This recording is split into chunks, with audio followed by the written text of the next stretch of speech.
Pastor Kenny. All right, thank you. All right, I don't need a chair because I stand up all the time. All right, good to see everybody here today. First of all, I want to start off by honoring Dr. Snow and the staff, and can we give the teachers and staff a hand? Could you guys just honor them for a minute? What they do is great. You guys do a great work here. Appreciate you guys so much. I had two girls that went here. School means a lot to me. They both graduated from here. My oldest just got her bachelor's degree in business administration, and my youngest is finishing up her 2-year internship. It's a training in ministry, and she's getting ready to be our worship leader at our campus. So I'm really excited about where my girls are, and I'm really excited about what this school does for each and every one of you to set you up for the future. So I'm going to talk today about this topic, the man who missed it.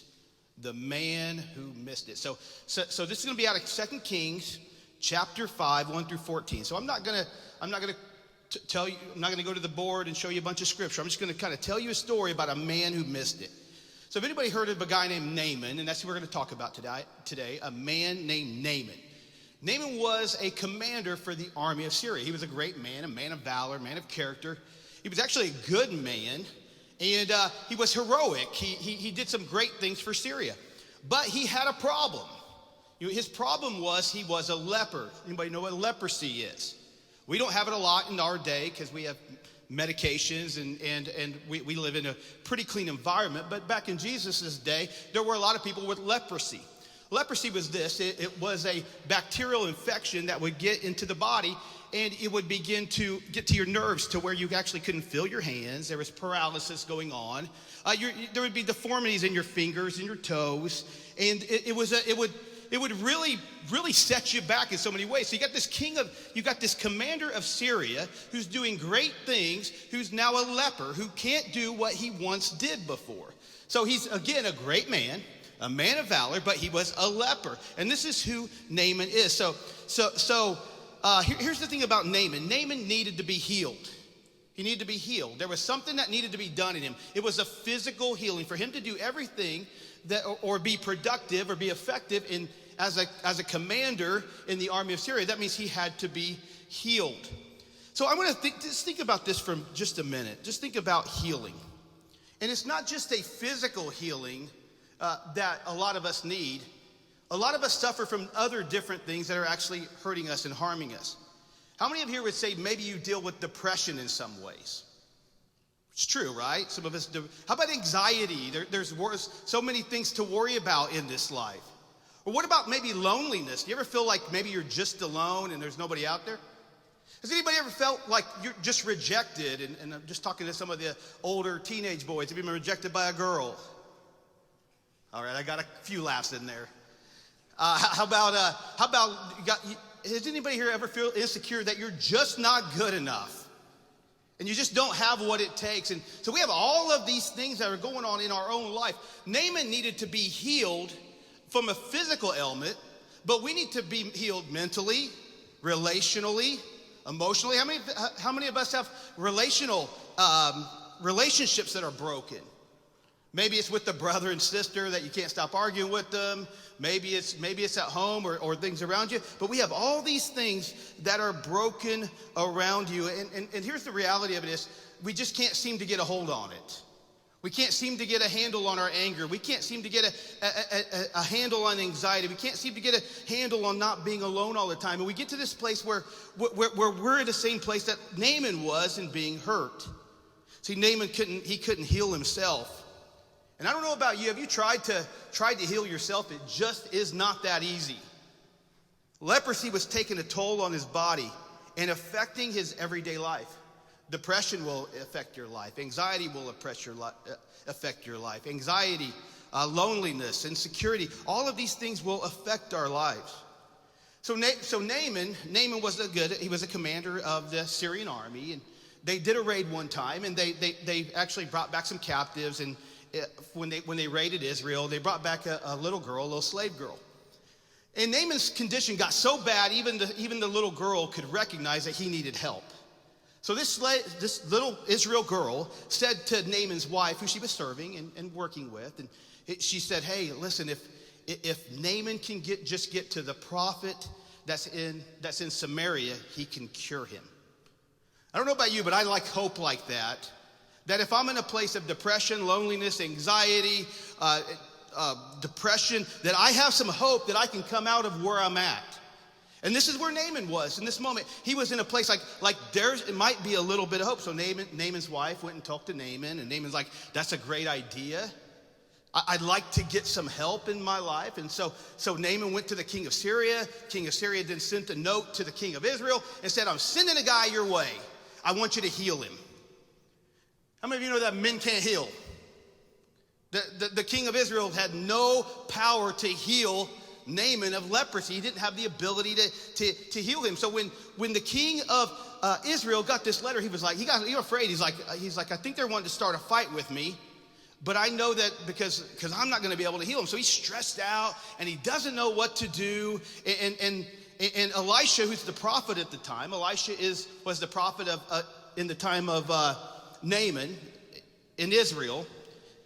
He said, you know what I want you to do? I want you to send Naaman to me. You send him to me. And here's the thing about a prophet. When a prophet spoke, a true prophet spoke, the words he said had weight to him because they were supposed to be the very words of God. So when Elisha spoke, it was like the very word of God speaking to Naaman. So here's what Naaman did. Naaman decided, you know what? I don't have any other hope. I'm going to go ahead and I'm going to go to Samaria. Here's the thing about going to Samaria. It was a 100-mile walk. They didn't have cars back then. They couldn't take an Uber. They had to walk or ride a horse. So he took this 100-mile walk and he made it to Elisha's home. He made it to Elisha's home. Naaman brought some gifts with him. He brought 750 pounds of silver, 150 pounds of gold, 10 sets of clothing. He's thinking, maybe this will help me get healed. But the things we have, the things we look to, like money, and these aren't going to make us better. These aren't going to heal us in any way. He was just like, maybe this would help. Well, he gets in front of Elisha, and I love the story. It's one of my favorite stories in the Bible. Naaman gets to Elisha's house, and we'll just picture like this is the front of Elisha's house right here. So he gets to Elisha's house. And he's standing outside with his army. He's standing outside. He's got his chariots. He's got his horses. He's all dressed in his military armor. He's looking good. He's brought some gifts. He's got gold. He's got money. He's got fame. Everybody loves him. But he's hurting. He's like, he can't barely walk. His leprosy. His fingers are beginning to be deformed. And he's not able to do what he's able to do. And he's standing in front of Elisha's house. And as he's standing in front of Elisha's house, somebody goes and tells Elisha that he's here. And you know what I love about Elisha? Elisha does not even go outside to greet him. Elisha stayed inside the house. He had a servant, a messenger. He told his messenger, he said, this is what I want you to do. I want you to go send this message to him. Go and wash in the Jordan 7 times, and your flesh shall be restored, and you shall be clean. That's all he told him.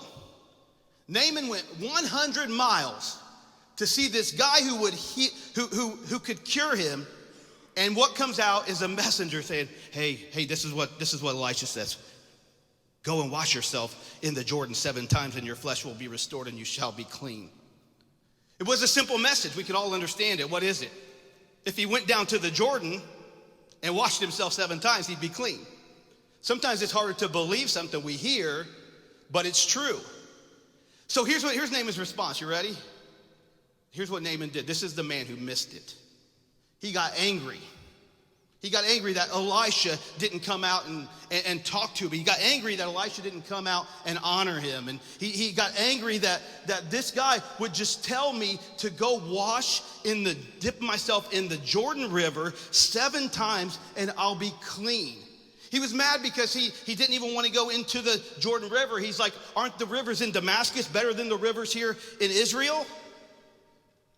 And so he's angry, he's mad, he come to get healed. God gave him the word and the message through Elisha to be healed. He said, go wash yourself in the Jordan 7 times and your flesh shall be restored. He gave him the word on how to be restored and how to be healed. Do it. He didn't like the way it was done. He didn't like what was said.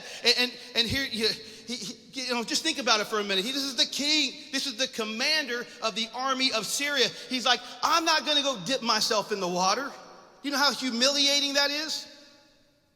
If it was today's age, you could just going through his mind thinking, if I go dip myself in the water, I might have to act like I'm going to look kind of foolish. And I wonder if somebody, they might get their camera out and begin to record me. And then all of a sudden, the king of Syria is going viral that he actually believed that if he went into the Jordan and dipped himself 7 times, that he'd be healed. If he actually believed that, because he's like, is this some type of joke? Are you trying to fool me? But this was actually the way to restoration. It was actually the way to healing. It's not what Naaman wanted. You know what he wanted? He wanted Elisha to come out and do a magic trick.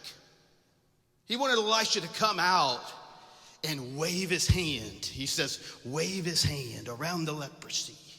Shh. That's what he wanted. But instead, all he got was a word. All he got is some direction. And in order for him to be completely whole and healed, he would have to do it. And here's what happened to Naaman.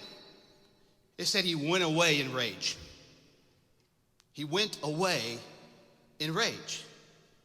A man who was sick, a man who had no hope, a man whose future was now paralyzed, had nowhere, would not receive the word that was spoken to him that would give him complete healing.